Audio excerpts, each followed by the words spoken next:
Pseudo సెక్యులరిస్టులు ఎవరైనా సరే secularism పేరు మీద సూడో సెక్యులరిస్ట్ వాదులు ఇది భారతదేశ ఆర్మీని కానీ డిఫెన్స్ ఫోర్సెస్ ని కానీ బలహీనపరిచే విధంగా కించపరిచే విధంగా అలాంటి వ్యాఖ్యలు చేస్తే మటుకు మనందరి కర్తవ్యం వాళ్ళకి బలమైన జవాబు చెప్పడం. వాళ్ళు ఏ స్థాయి వ్యక్తులైనా కావచ్చు. ఇది మనందరం చాలా బలంగా నిర్ణయం తీసుకోవాలి, నిలబడాలి మన వాళ్ళ కోసం.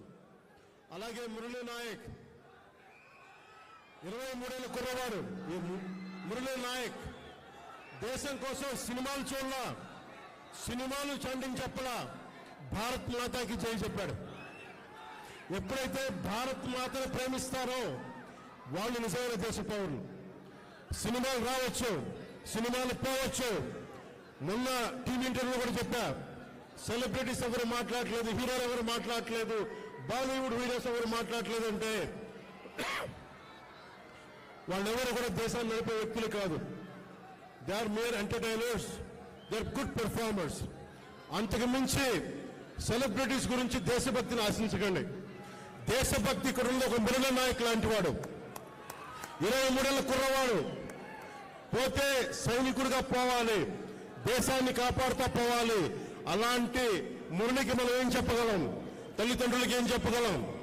ఒకటి దేశం కోసం ప్రాణాలు ఒడ్డేసి వెళ్ళిపోయిన మురళీ నాయక్ ఆత్మకి శాంతి కలగాలని కోరుకుంటూ నిరంతరం మన గౌరవ ప్రధాని శ్రీ నరేంద్ర మోదీ గారికి ఎల్లప్పుడూ వెన్నంటే ఉంటాం, అండగా ఉంటాం అని తెలియజేసుకుంటూ పాకిస్తాన్కి మనందరం మన భాషల్లో అన్నిట్లో కూడా ఒకటే చెప్పాలి.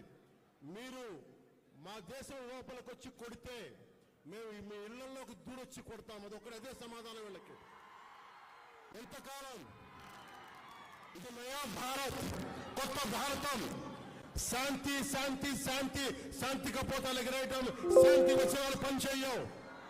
సహనం సహనం సహనం సహనంతో చేతులు కట్టేశారు. చాలు, మా ఇళ్లలోకి దూరొచ్చి కొడితే మీ సరిహద్దుల లోపలికి వచ్చి దూరి కొడతాం.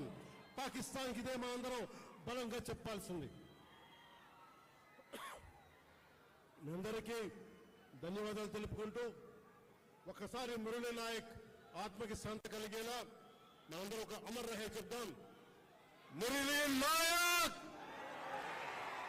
మురళీ నాయక్, జై హింద్.